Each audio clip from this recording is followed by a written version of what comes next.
말씀을 굽는 시간의 오일기 목사입니다.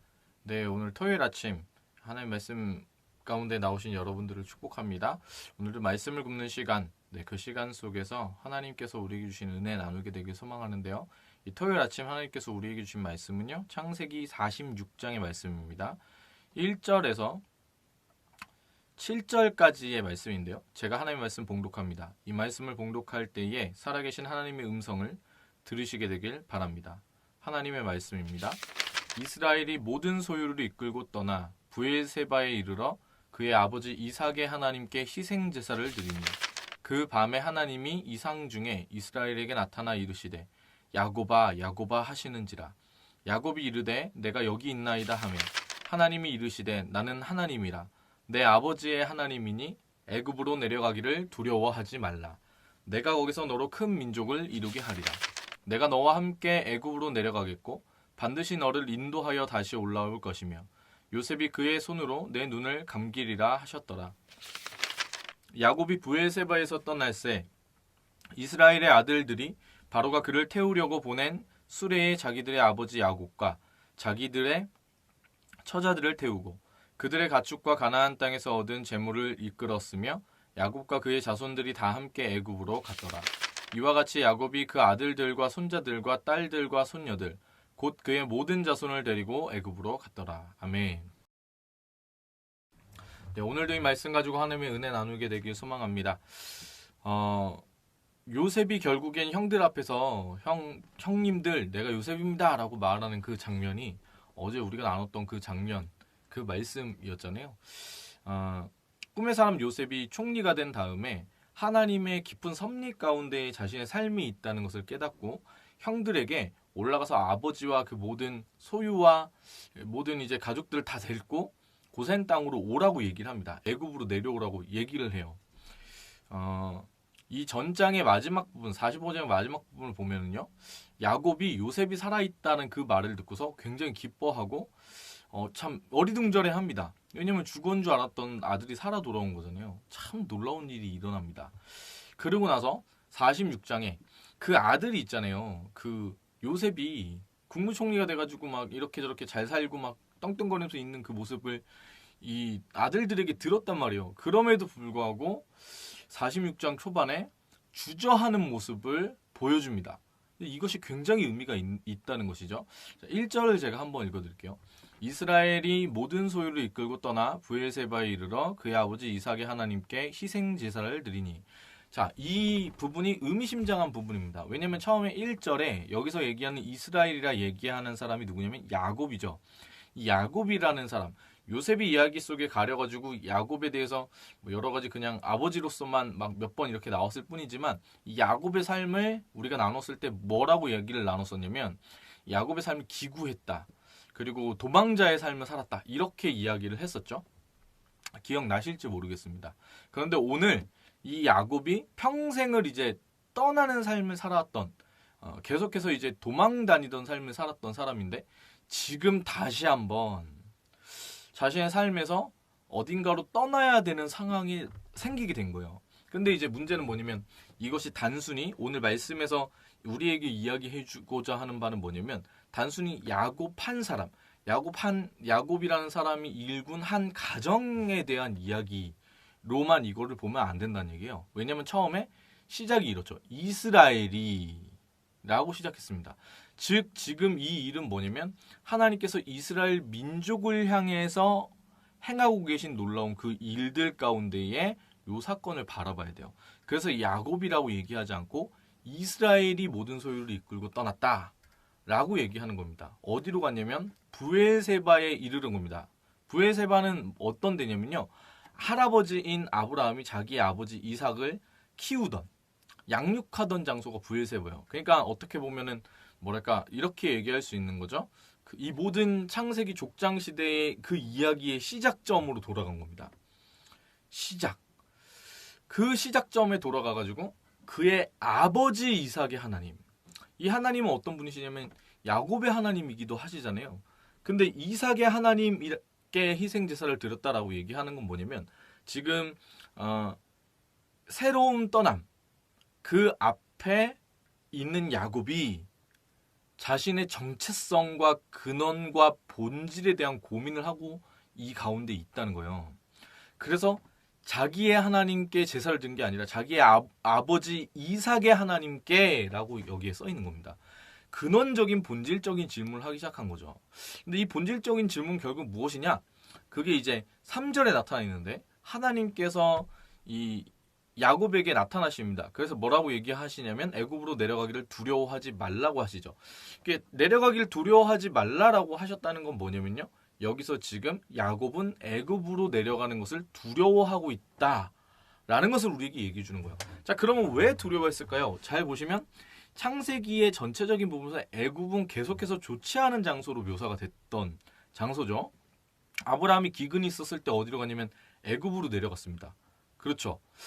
그리고 이제 그 이삭도 애굽으로 내려가려고 그랬는데 그걸 막으셨죠. 뭐 그러니까 이 애굽이라는 그 지역에 어떤 의미하는 바가 있는데 그 지역이 의미하는 바도 그렇고 약속의 땅은 있잖아요. 애굽이 아니란 말이죠. 애굽이 아닙니다. 약속의 땅은 어디냐면 가나안이잖아요. 그 땅을 떠나는 것에 대한 두려움이 야곱에게 있는 겁니다. 그래서 주저주저하면서 아 이거 어떻게 해야 되냐고. 근데 참 재미난 게 확실히 야곱도 달라지긴 한 거죠. 왜냐면 과거의 야곱이었으면 그냥 갔을 거란 말이죠. 근데 오늘 야곱이 하나님 앞에 제단 가운데 나아가서 하나님 뜻이 무엇인지 고민하면서 예배를 드립니다. 희생제사를 드린다는 것이죠. 여러분 인생이라는 거는요. 야곱의 삶을 보아서도 알 수 있는데요. 떠남의 연속인 것 같습니다. 근데 인간이라는 것은 항상 무엇을 꿈꾸냐면 안정감을 꿈꾸거든요. 사실 10대 때나 20대 중반까지는 약간 안정감에 대한 추구보다는 그 뭐랄까 자극적인 거에 좀 끌려요. 왜 그런 거 흔히 아시잖아요. 자매들이 형제님들을 외모 이렇게 그런 뭐 어떤 사람이랑 사귀어야 될까 이렇게 볼 때 20대 초반까지는 외모나 이런 부분 뭐 성격 이런 것도 중요하게 생각하지만 외향적인 부분에 보이는 부분 때문에 이렇게 사귀는 경향들이 많단 말이에요. 왜 그러냐면 이제 끌리는 거죠. 왜 사람들이 다 그래요. 나쁜 남자한테 끌리는 거고 나쁜 여자한테 끌리는 법이거든요. 20대 초반까지 그렇게 해요. 10대 때는 더 그렇고. 그냥 얘가 지금 내가 얘랑 만나서 사귀는 것이 좋은지 안 좋은지 그런 거 생각하지 않아요. 그냥 자기 마음속에 끌리는 대로 가는 거죠. 근데 그러다가 20대 중후반 때부터는 성품 굉장히 따지기 시작하고 그 다음에 재정적인 능력을 보기 시작하죠. 네. 근데 그게 언제 굉장히 크게 나타나게 되냐면 20대 후반에서 30대 초중반까지 정말 극심한 현상으로 나타납니다. 그래서 20대 후반에서부터 30대 초반까지 특히 그 기간 또 31, 2, 3 정도까지 사이에 취업을 못하거나 직장을 잃었다. 그럼 굉장히 불안해합니다. 왜 그 타이밍에 굉장히 많이 외로워하고 결혼을 빨리 가야겠다고 극심하게 느끼기 시작하냐면 시간의 압박도 받지만 제일 큰 게 뭐냐면 안정감이 떨어지기 때문에 그래요. 사람이 이렇게 살아가지고 태어나서 살아갈 때 그 삶의 길을 걸어갈 때 항상 불안하거든요. 근데 그 시기에 20대 후반에서 30대 초중반 딱 되는 그 시기에 뭘 깨닫게 되냐면 아, 내 삶이 조금이라도 안정되려면 시집장가에 가야 되는구나. 이걸 깨닫게 되기 때문에 그렇습니다. 제가 그랬어요. 제가 이 12년 동안 사귀던 여자친구가 지금 저희 아내죠. 근데 이제 그때쯤 됐을 때 제가 막 그렇게 막 못 나가는 편은 아니었어요. 돈도 벌 만큼 벌었었고 막 그랬었어요. 왜 제가 입 돌아간 얘기 많이 해드렸잖아요. 입 돌아가면서 다시 입 돌아온 다음에 생활력 자체가 나쁘진 않았어요. 뭐 노래 가르치고 제가 좀 잘 나가는 보컬 트레이너여서 노래 가르치고 이렇게 저렇게 하면서 그래도 뭐 먹고 살 만큼 괜찮게 하고 그랬거든요. 근데 그럼에도 불구하고 그 모든 뭐 이렇게 누리던 것들 다 포기하고 결국에 이제 온누리교회 전도사로 다시 돌아가게 됐던 결정적 이유가 뭐냐면요. 안정감 때문에 그랬었어요. 돈을 300, 400, 500, 600 이렇게 벌어봐야 레슨으로 버는 돈이라는 것은 좋은 점은 세금을 떼지 않는다는 거지만 좋지 않은 건 뭐냐면 이게 언제까지 그 금액이 항상 보장되는 게 아니에요. 근데 이제 어느 조직에 들어가 있으면 월급이 따박따박 나오잖아요. 그 힘이 있어요. 그게 주는 안정감. 그게 주는 위로. 그게 주는 평안함이 있단 말이에요. 근데 레슨은 항상 약간 자영업과 비슷해서 불안해요. 근데 그런 거를 가지고 또 막 그 명함을 내밀 수가 없어요. 뭐 차라리 번듯한 학원을 세워가지고 그냥 보컬 학원을 하죠. 네, 오사부의 보컬 메소드 뭐 이런 거 하는 게 훨씬 낫지. 그 장인 장모님한테 결혼하겠습니다 이렇게 얘기했는데 그래 너 뭐 어떤 능력 있고 뭐 해 이렇게 얘기할 때 아무것도 내세울 수가 없어요. 저 레슨합니다. 그래서 돈 많이 법니다. 그럼 그 레슨 그걸로 되겠어? 이 얘기할 때 할 말이 없는 거예요. 안정감이 너무 떨어지는 직업이라는 거죠. 그래가지고 그 다시 온누리교회에 들어갔는데 이게 좀 약간 인간적인 방법일 수도 있지만 그 저는 하나님 인도하심 가운데 다시 들어갔다고 생각하거든요. 그 교회가 아무나 들어가고 싶다고 들어갈 수 있는 데는 아니기 때문에. 근데 어쨌거나 거기 들어가는 걸 놓고 기도했던 결정적인 이유가 뭐냐면 장모님이랑 장인어른한테 얘기하려면 거기라도 들어가서 있어야 되겠다 이 생각이 사실 굉장히 컸었어요. 안정감이라는 걸 저도 누리고 싶었던 거죠. 근데 그러려면은 직장이 있어야 되고 뭐 이렇게 주어지는 여러 가지 요건들이 많았었어요. 그래가지고 아무튼 뭐 이런저런 것 때문에 고민하다가 하나님 은혜 주셔가지고 결혼하게 됐거든요. 결혼해가지고 이렇게 지냈는데 확실합니다. 결혼을 했을 때에 안정감이 생기는 거예요. 그래서 그 나이 때 되면은 굉장히 그거에 이렇게 프레스를 받게 돼요. 근데 여러분 인생이라는 건 결국에 떠남의 연속이에요. 다른 말로 하자면 우리가 이 떠난다라는 게 어디서 사는지에 대한 떠남일 수도 있거든요. 제가 일산에서 살다가 인천에 살다가 이제 아마 조만간 또 이사를 할 것 같아요. 집이 계약이 다 끝나가지고. 그럼 또 떠나게 되는 거잖아요. 어디서 떠나셨습니까? 이렇게 물어볼 수 있는 거죠. 제가 어린 시절에 부산에 살다가 올라와서 뭐 이렇게 그런 떠남도 떠나며. 근데 어떤 부분에서의 떠남이라는 거는요. 결국에 인생에서의 떠남이라는 거는 자기의 어떤 인생의 1막, 2막, 3막 이랬을 때 한 이야기를 닫는 부분일 수 있어요. 그러니까 이런 거죠. 초등학교 끝났고 중학교로 떠나는 거죠. 중학교를 끝나고 고등학교 떠나고 그 다음에 고등학교에서 떠나서 또 어디로 가냐면 대학교로 가죠. 그러다가 이제 군대를 가고 뭐 여기저기. 저 같은 경우는 이제 교육자이니까 어느 교회에서 사역했다 이런 부분에서 떠남의 연속일 수 있어요.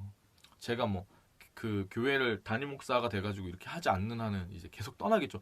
담임 목사가 돼서도 정년이 됐을 때는 과감히 떠나는 것이 좋겠죠. 교회를 위해서, 제 삶을 위해서도. 아무튼 뭐 그런 부분들이 다 걸려 있는 거죠. 근데 결정적으로 이 떠남, 하나님께서 우리 가운데 떠남이라고 얘기할 때 이것은 신앙의 본질입니다. 떠남은 신앙의 본질이다. 이걸 꼭 기억하셨으면 좋겠어요. 그러니까 어떤 본질이냐? 내가 하나님이 아닌 다른 것에 안정감을 두고 있다가 그 안정감에서부터 떠나서 하나님만이 나의 안정감 되신다는 그것을 발견하게 되는 과정 가운데 있는 것이죠. 이게 신앙입니다. 그래서 신앙은 떠남의 연속이에요. 내가 어떤 조금이라도 안정감을 두고 있던 부분에서 떠나서 하나님만이 나의 온전한 안정감이 되시는구나. 이거를 계속해서 확인하는. 예. 이 부분에 계속 잡혀 있으면 안 되고 떠나서 주님께로 나아가는 그 과정의 연속이라는 거죠. 그것이 심지어는 과거의 역사와 경험 혹은 내 삶에서 주어서 배웠던 것들에 부합되지 않을 수도 있어요. 하나님께서 이렇게 명하시는 것은 늘 그렇거든요. 그때에도 주님을 선택할 수 있는가? 이것이 이제 문제인 것이죠. 어떻게 보면은 이삭과 그 다음에 아브라함과 그 여러 가지 선대의 이야기들 그리고 자기 삶의 이야기에서도 가나안이 약속의 땅이라는 것은 그것은 부인할 수 없는 사실이었습니다. 그래서 떠나기가 어려웠지만 오늘 하나님께서 얘기를 하시는 거죠. 뭐라고 얘기하시냐?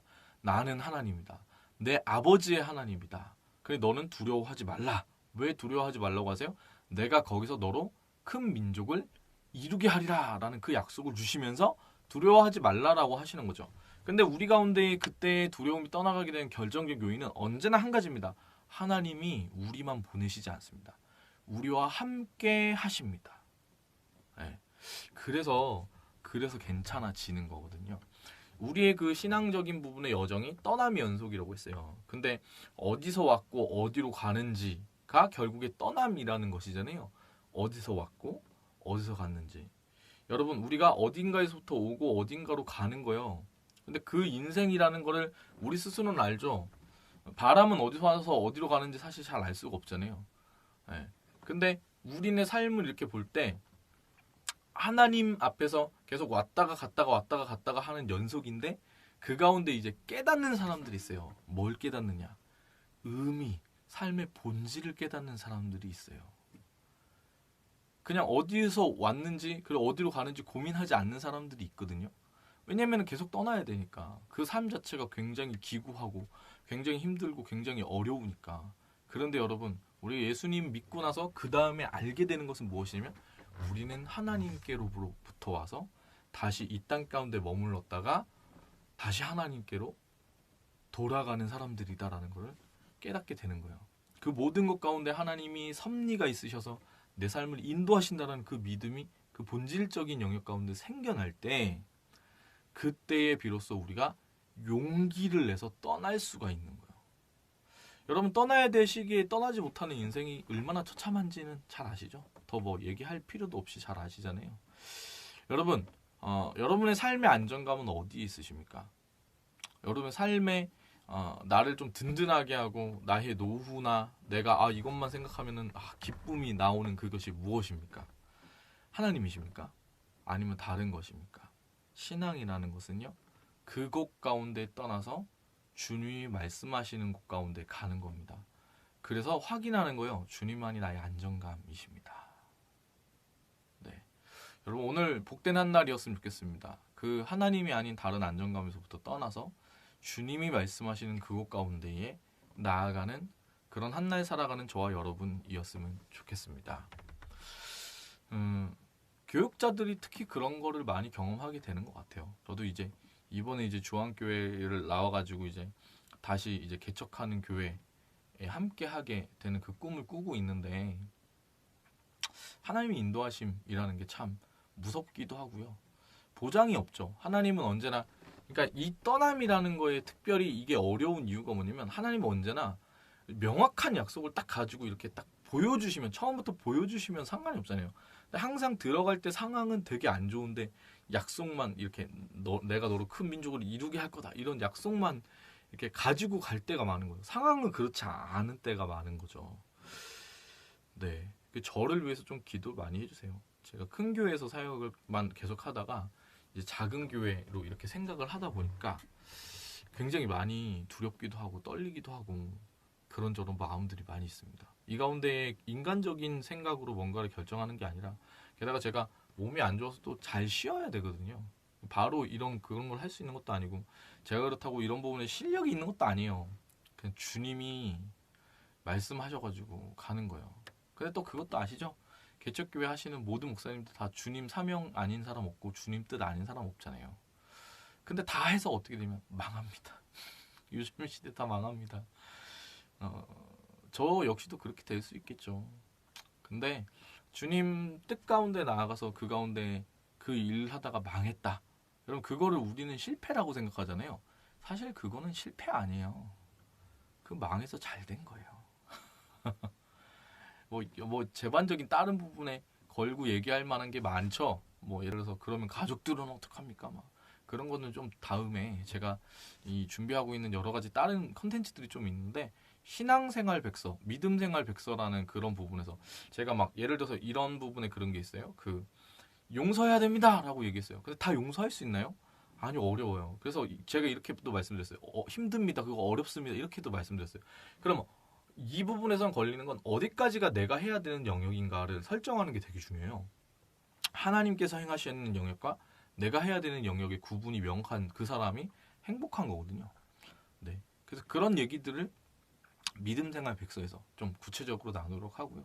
아무튼 여러분, 주님이 우리의 안정감이십니다. 주님만이 우리의 도움이십니다. 그 사람은요, 어렵고 힘든 순간에 결국에 주님 손 붙잡으려고 해요.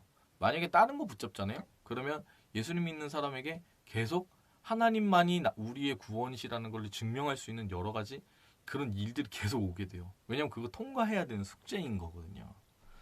여러분 돌아가지 마시고요. 직면합시다. 하나님이 우리의 도움 되실 수 있도록 그 다른 부분에 안정감 두었던 것들에서 떠나서요. 하나님께로 돌아가는 저와 여러분 되셨으면 좋겠습니다. 축복합니다. 오늘 하나님께서 우리에게 주신 찬양은요. 사명입니다. 사명이라는 찬양인데요. 안정감에 대한 부분에 우리가 가장 확실하게 볼 수 있는 모델은 결국에 예수님이시잖아요.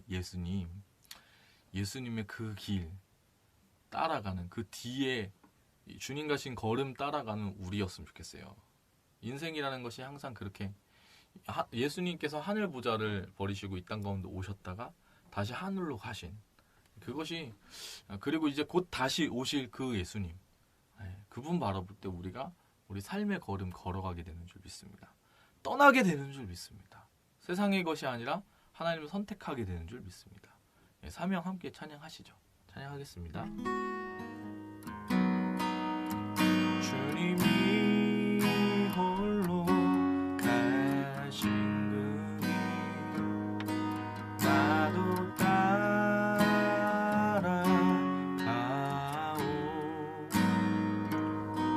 모든 물과 피를 흘리신 그 길을 나도 가오. 험한 산도 나는 괜찮소. 바다 끝이라도 나는 괜찮소. 죽어가는 저들을 위해 나를 버리길 바라오. 아버지 나를 보내주오. 나는 달려가겠소. 목숨도 아끼지 않겠소. 나를 보내주오. 세상이 나를 미워해도 나는 사랑하겠소. 세상을 구원할 십자가 나도 따라가오. 생명을 버리면서까지 나를 사랑한 당신, 이 작은 나를 받아주오. 나도 사랑하오.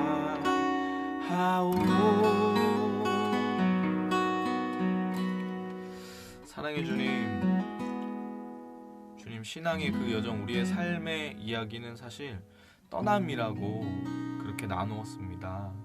주님, 우리가 우리의 삶의, 우리의 의지의 그 길, 우리가 가고자 하는 그 길을 떠나서 하나님 인도하시는 그 걸음 가운데에 우리의 발걸음 옮길 수 있는 믿음의 사람 될 수 있도록 인도하여 주시옵소서. 특별히 아버지 하나님, 우리 주님이 가신 그 길 가운데에 우리의 삶 살아가게 되길 소망합니다. 예수님께서 생명을 다 주셨던 것처럼 우리가 주님께서 생명을 살리라 명하시는 그곳 가운데에 가서 하나님의 그 마음, 그 생명 전하는 믿음의 삶 살아가게 인도하여 주시옵소서.